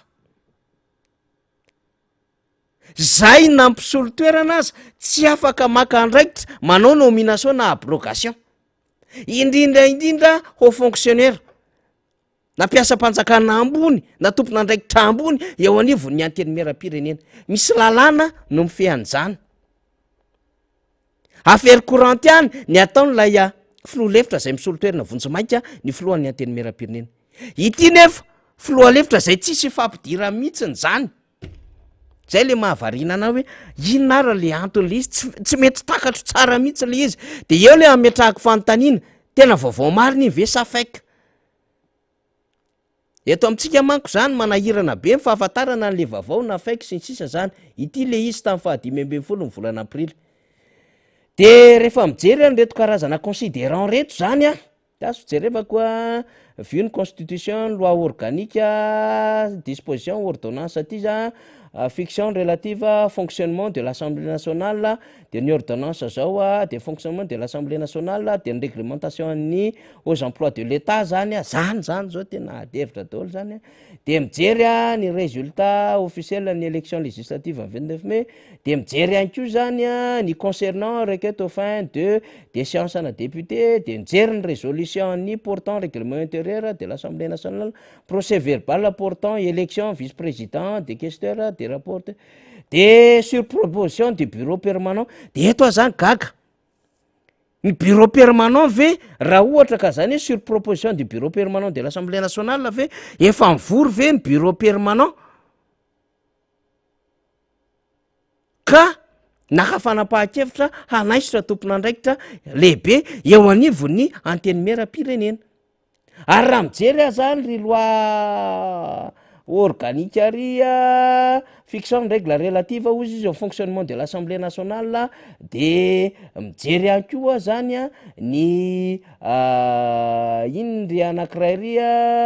tamin'ny proclamation de résultat officiel sy ny resaka élection zany de gaga ihany zany hoe aiza raha misy manome fahefana am'zany an'le olona le manosony tena fanina mihitsy zany eto zay le antaniko hoe tena izy ve ty sa faiky ty raha faiky manko ty zany de hoe azo enona zany hoe de misy vavamparitaka zany de tsy marina zany ty zavatra ty zany fa raha ohatran'zao zany marina de manahirana be ihany eo amin'ny fomba fandraisana fanapahan-kevitra zany tompoko hoe iza zany zao ny tena lohany tena afaka mandray fanapahan-kevitra eo anivon'ny Assemblée nationale lay ny vorina tamin'ny herin'ny alakamisy teo ve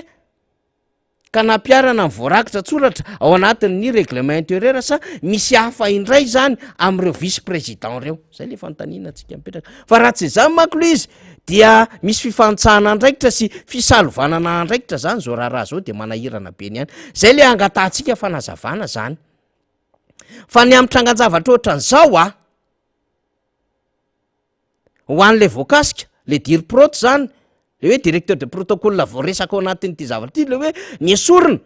fa atakabla tsara zany azo atakena tsara zany ity fanapahan-kevitra ity eny anivo ny conseil d'état raha ohatra ka heverina zany fa tena hoe ara-dalàna iny taratasy iny raha ohatra hoy aho fa nandray ohatrany tsy mihina de mba normal koa ve zao de isasandray fanapahan-kevitra ohatran'izao ve anatina vanim-potoana ohatran'izao anatina firenena zay verina fa fanjakana tan-dalàna mampiatra ny lalàna de zay foana ny nametrahako barainkim-panontaniana zany eo anatry an'le izy satria zany mbola mikariko marina ny fahamarinany le vaovao hoe tena anisy an'ity fa raha nisy an'ity zany ho an'ny bureau permanent mila miresaka izy ireo mila miteny izy ireo hoe tena nisy tokoa ve ny fakahan-kevitra proposition teo amin'ny bureau permanent rehefa anala tompon'andraiky mpanjakana ambony ohatran'izao eo anivon'ny anteny mera-pirenena tena fahefan'ny olona nanosiny ve ny manaisitra tahaka izao sa fahefan'iza ary ho an'le olona voakasika tena mifanaraka amin'ny lalàna sy mifanaraka amin'ny fitsipika anatiny ny anteny mera-pirenena ve ny fomba nanesorana azy raha tsy zany manko de mbola manana fahefana izy hitondra ny raharaha anivon'ny filakevi-panjakana rehefa mitondra ny raharaha anivon'ny filakevi-panjakana de iny didy iny zany iny fanapahan-kevitra iny no atakena ve tsy ara-dalàna io mifanohatra ny lalàna io zay fotsiny le izy fa rehefa avy eo raha ohatra zany ka misy fikasana hanaisitra azy de any am'izay mety tompon'andraikitra tena afaka manaisitra amin'ny manaisitra fa tsy ny tompon'andraikitra zay nomeny lalàna fahafahana tsy hanaisitra zany zay tsy nomeny lalàna fahafahana tsy hanaisitra zay ny tena tiako tenenina am'le izy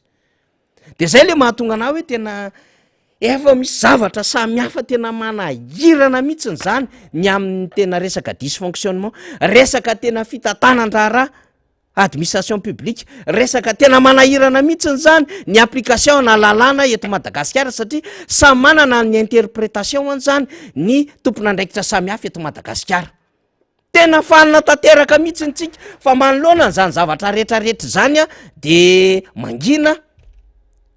vatona sondrotsy ny tany tsy miteny ny vato nasondrotry ny tany manam-pahaizana tokony mba manazava ny amin'ny fepetra samihafa sa ve efa leo ianareo fa efa tsisy raha manjary tsony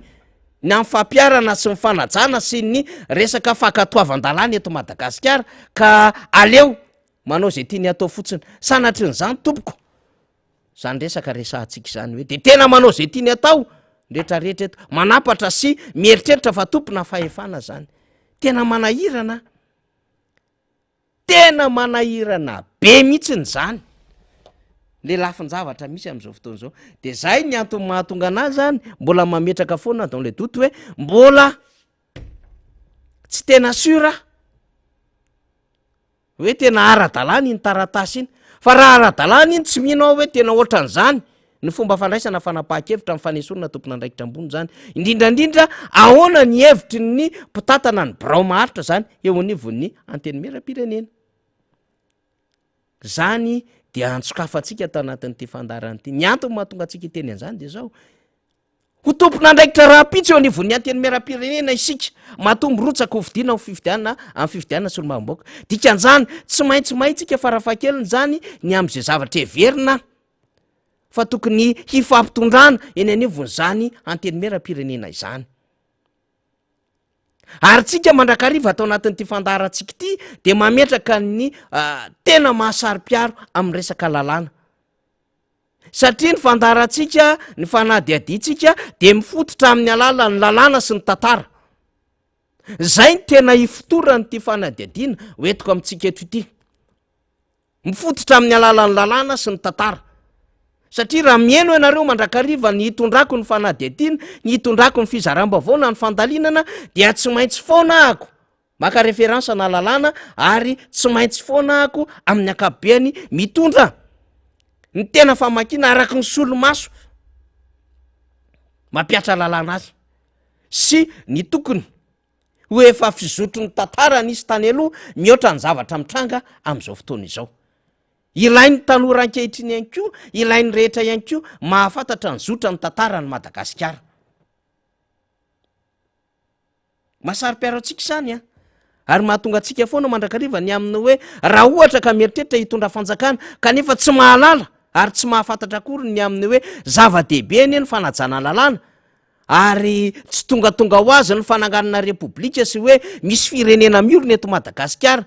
raha tsisy tantarany zany firenena zany fa tsy maintsy nandalo ny tantara ny firenena de zany ny antony tsy hanaovantsika tsinitsinina mihitsy ny amin'ny lalàna sy ny amin'ny tantara de eto zany tsika mbola afaka resahana rapitso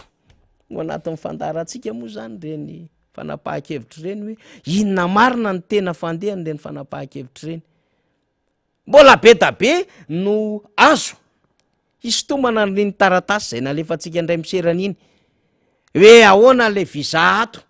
tena ara-dalàna ve tony visa atony ahoana le resaka fomba fanoratana am'le considérant be da be sy ny sisa zay vao miditra any amin'ny article 1 2 3 fa tena manahirana le raharaha am'izao fotoana izao de zay ny antony mbola mahatonga anao hoe mbola hiezaka zany hikaroka ny tena fahamarina mba vao marina na vavao ny serana fotsiny iny de ao anatin'le hoe faika na iny tena vavao ara-dalàna zany de tsy maintsy hitondrantsika iny ary raha ilaina aza de mila misy tsika solombavam-baoaka manazava ny indraitsika iny moa zany efa hoe nisy solombavam-baoaka anankiray moa zany a nanazava ny heviny momba an'iny zany fa tena raharaha ty zava-misy eto Madagasikara isan'andro ianao tsy maintsy mahita comédie isan'andro ianao tsy maintsy mahita galère isan'andro ianao zany tsy maintsy mahita scandale isan'andro ianao zany tsy maintsy mahita foana zany a vaovao ratsy momba amin'ny Madagasikara kianja mibarea hoe resaka vary lo tsipon'ny olona angadian'ny olona hoe resaka fandraisana fanapahan-kevitra sy ny sisa tena tsy haiko tsony le izy hoe mbola miendrika atao hoe firenena ve le Madagasikara am'izao fotoana izao re olona fa bon na izary eto amin'ny fandarina indraindray zany tena hoy za hoe tena sahirana mihitsy ny amin'ny hoe tsy mora za ko eto moa zany miady rery amiko mitatana an'le fandarana moa zany satria samy miatrika ady daholo zany reo namako solom-bavambahoaka sy reo tokony hiatrika hiaraka amintsika zany fa efa ifandimbiatrika hiakatra tsikelikely izy reo fa tena ndraindray zany tena sofa misy anareo mandefa afatra isan'andro san'andro sy miantso hoe azakivy ianao fa tena raharaha izy ty a tena raharaha izy ty tsisy raha manjary eto Madagasikara tsisy raha manjary eto Madagasikara fa bon itsika moa zany matoa vonona hiatrika an'le fifidianana sy hiditra ao anatin'le voie légaly io ary tena miantso atsika vahoaka tena ho tonga maro anisa maro be mihitsiny hanatanteraka ny adidy amanandraikitra rehefa tonga ny vanim-potoana hanatanterahana zany amin'ny 27 volana May satria zava-dehibe ny fahafahana manantanteraka ny devoiran'ny olom-pirenena goavambe zany satria fifidianana fanavotam-pirenena ity fifidianana tena hamerenana amin'ny Madagasikara ny malagasy ity fifidianana ity deuxième tour ny élection présidentielle ity hanala vela tam'ilay fifidianana tsy naomby nitereko masaka tamin'ny élection présidentielle teo fifidianana tsy voavidy volo ty ary asary-piaro atsika mifanaraha maso ny vato sy lalam-bato rehetrarehetra andeha am'izany fotoana zany ary ikaroa atsika maro anisy zany mba hahafahatsika zany tena mamerina andohany amin'ny ara-dalàna ny fanjakana tan-dalàna eto Madagasikara fa tsy izao fanjakana zay mandeha amin'ny tena tsy lalany zao mihitsy tena amitsy izy mihitsy ange zao mideraye mihitsy ange le fitantanana an'le firenena e de zay ny antony mahatonga atsika mijoro de etona tena mbola miantso atsika foana maro aminareo ny manam-baovao zarao ny vaovao any aminareo any de efa voaraiko zany vaovao momba n'le fanosan'olona maro samihafa aoka re tompoko rehefa manantanteraka ny asanareo anareo de mba hanantanteraka ny asanareo ara-dalàna fa mifangaro ao anatin'ny vanim-potoana fifidianana lizy de lasa misy feo sy resaka mandeha ny ambadika any de omena zavatra anareo de mora kokoa ny anaraha maso ny fanjakana anareo sy ny sisa lasa mifangaro le izy amina raharaha-pifidianana ho avy nefa manahirana be mihitsiny zany araka ny voalaza ny lalàna ny safidin'ny olom-pirenena tsy tokony arahana tambony na tsy tokony ho tambazana zavatra fa ny safidy malalaka ny olom-pirenena hoe raha misafidy ohatran'izao ianao de zao ny sarany na tambony omena anareo tsy ohatran'izany ny atao fifidianana zay ny mahatonga atsika sary-piaro zany am'ty ady-hevitra ity de mino ah fa tena tsy velatra ao anatin'izany ady-hevitra zany isika etona de tena misaotra an'ireo namana zany tena mpiara-miasa tena nafinaritra tena maneho ny fifaliana mihitsy a tsy ho tononoko tenaran'le namana fa rehefa nareo izy e kandida faniry de tonga de niazakazaka ny amin'ny hoe tonga de efa misy zavatra vononiko zany mba vitaiko aty amin'ny côtéako lesy fa anao autocollant ako de nikofokofoka de nahavita maro be zany de fa mba afaka zaraina mba afaka hoentina eny amin'ireny toerana maro samihafa reny zany asa sy reny fanampiana omentsika reny zany de tena anaovako fisaorana era-tsaina tanteraka mihitsy ho an'ny namana zay namme zany le namana moa zany miteny hoe de tena aza resahana be ny anarako sy ny sisa fa amin'ny fitiavana ny namezako zany fa mbola anatoto zay anao zay arak'izay tratranay tena isaorana tompoko araky ny teny mera jimy teo aza jimy ny jerevana ozy izy na hiavitra ny jerevana de zay misy le teneniko hoe aza fanirina mamirabe ndrina ny jerevantsika fa amin'ny fahasahina sy ny fahavononana hanarina sy hiatrika an'izao zava-misy tsy mety eto amin'ny firenena zao ka affronté tsika hiditra tsehatra mihitsy ny zany tsika hiatrika an'io terrain io kanjy io le lazain'ny olona fa hoe mamay be le lazain'ny olona fa tena hoe andry zareo mifahefana anjakazakany zareo aleo ilahatra hiaraka amintsika mba tsy anjaka tokan'ireo olonireo de zava-dehibe aminay mihitsy ny zany hoe tena hisy olo vava ny vahoaka izany de mba mahafinaritra sy tena maneho ny tena fisaorana mihitsy ny zany andreo namana zany zay nitondra n'ireny tatsoroka amin'ny fitaovana maro samihafa reny ny amin'ny hoe autocollant de misy namana zao tena isaorako be mihitsiny ho an'le namana zay niantso teo ny amin'ny hoe de ezaka zany fa mba anao resaka banderole araky ny tandrifo sy ny sisa ohatran'izany zay le endriko le firaisakiny e erikerika mahatondra drano mita be tsy lany mamba firaisana no ery zay tsy maintsy biky mahay fatram-bary de misy miantso zao ty tsy haiko na mifandraiky am'izay na tsy mifandraiky am'izay fa misy namana miantso ty de tiako tenena am'izany ny aminy hoe tsy afaka niambo zahay, tena tsy afaka miambo zahay fa vitanay samyrery ity, fa mifahavononana tompoko sy mifaharesen-dahatra sy mifatapahakevitra de ato anatinay ary visan-jato 1000% ato anatinay zany, fa raha tsy tafaraka amitsika, raha tsy misy ny fivondronatsika rehetrarehetra irahina hifanohana anatin'izao raha izao de verina fa tsy tafita ny ezaka zany, fa mino zahay tahaka ny namana zay ny antso tsy akijanona avy any Ambatolampy tsy mahafotsy, isaorako ianareo avy any Ambatolampy tsy mahafotsy, ny amin'ny fandaminana ny fiaonana rehetrarehetra, ny amin'ny fanomezana ny vavao, ny amin'ny tonga de fandraisana ndraikitra avy hatrany, tahaka izay ny Etsivato, tahaka izay ny any Talatamaty, tahaka izay ny any Ambobao, tahaka izany ny any Ampangabe, ny any Ampantokana, ny any Ambohimanjaka sy ny sisa sy ny sisa, isaorako reny rehetrarehetra reny, fa de aheno vaovao tsikelikely moa ianareo zany fa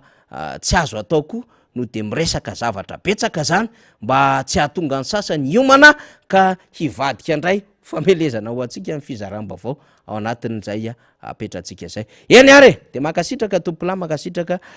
tompoko vavy ho atsika rehetra zany avany mitsinjo ty mandefa vaovao ity faritry boeny rehefa ve ianao atsoko de valiko fa mbola atao anatin'ny fandarina satria manaraka amin'ny vatona fandarina ianao zany, marobe ianareo miantso mandefa hafatra io zany fa rehefa aveo zany de valiana tsirairay zany ny antso avy amitsika, de zay ara ny famaranana ny fandarana fa efa natao fomba fiasa mihitsy moa zany atao amin'ny fandarantsika miara-manonja alohan'ny ny amaranana azy de averintsika zany en boucle ny afatry ny birao politika ny antokotiko Madagasikara, Vakin'Andriamato Rakotondrina Jean-Claude Roger zay coordonnateur international ny antokotiko Madagasikara, ny amin'ny toromarika makany amin'ny rafitry ny antoko rehetrarehetra, ny reg team, ny dis team, ny com team, ny foko team, ny jeune team, ny femme team zany, ny amin'ny fanapahakevitra raisina amin'ny fanohanana ny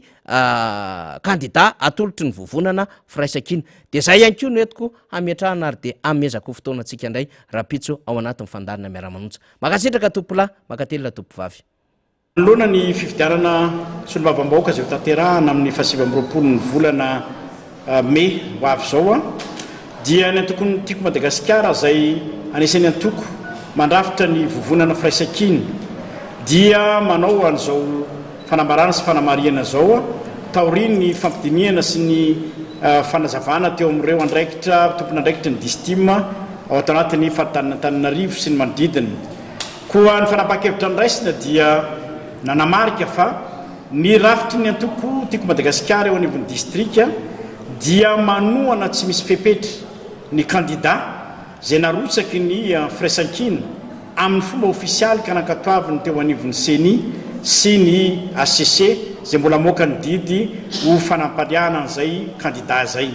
de zay toromarika zay nomena andray tompon'andraikitra isaky ny distrika zay tonga nanatrika ny fivoriana teto Androany dia ny toromarika mikasika an'izay hoe tsy manohana afa-tsy ny candidat zay mirotsaka amin'ny anaran'ny vovonana firaisankina ihany.